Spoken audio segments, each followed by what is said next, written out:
We know now that there are some 1.5 million different types of medical equipment and devices requiring our staff to have expert knowledge in their operation. And we know about a third of our expenditure on health is wasted due to poor quality of care.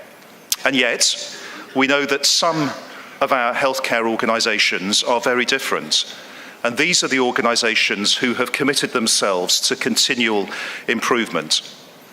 Now, I'm proud of my own organisation that has consistently featured in the top 10% for 8 consecutive years of having one of the lowest mortality rates.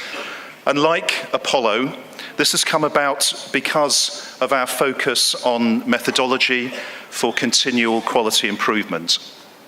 Now, whether you're Apollo, Intermountain, Salford Royal, or many other great organisations across the world, we all share some common characteristics.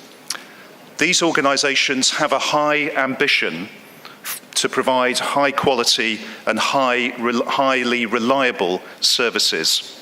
They have systems and they have methods, and they develop standard operating procedures. But importantly, they invest in leadership and in teamwork, and they support their staff to generate ideas, the ideas that will be translated into improvement. And importantly also, they engage with their patients, always wanting to know what matters most to them. Now, these very same organisations are leading the way also in innovation and developing technology. This makes it easier for their clinical decision makers to take the right decisions and to get patients more involved in managing their own care. Now, we can connect patients in a way that we could never have dreamed of a decade ago, to be supporting themselves in a very different way in improving their own care. Digital is transforming the way we provide our services. It allows us to visualize where our patients are and to see whether we can improve the flow.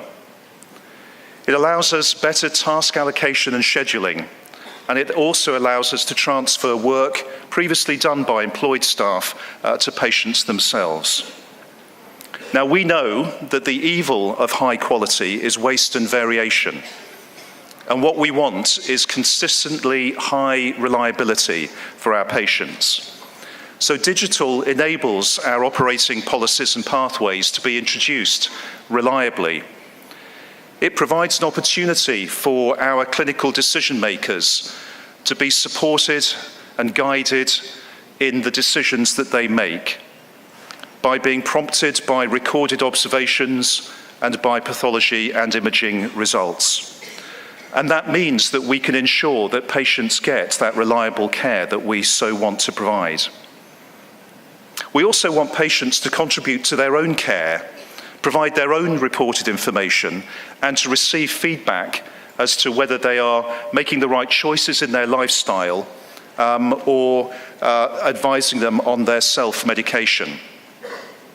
Digital also provides opportunities for understanding and improving population-wide health. And in my own organisation, we pioneered our country's first electronic health record some 15 years ago.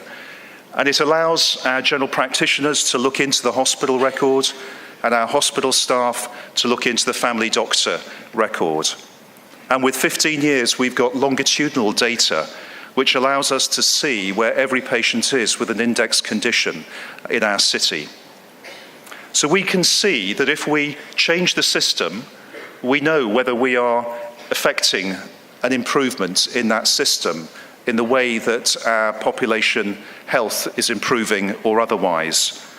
We can also rapidly invite patients to participate in clinical trials, and we can track their use of new drugs or new technology in a way that we couldn't have imagined a decade ago. Now, let me just finish by saying I absolutely love to be in a room with pioneers, such as Apollo and such as yourselves. This is my first time of coming to this conference, and I have to say it's been a wonderful experience to learn from your people and to learn from what you've been doing in your organisation and to hear some of the fantastic things that are happening.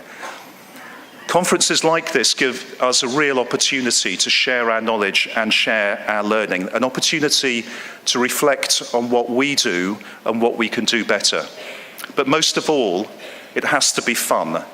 And I have to say, I've had great fun in my 2 days here, and I wish to thank you all very much indeed. Thank you. Thank you.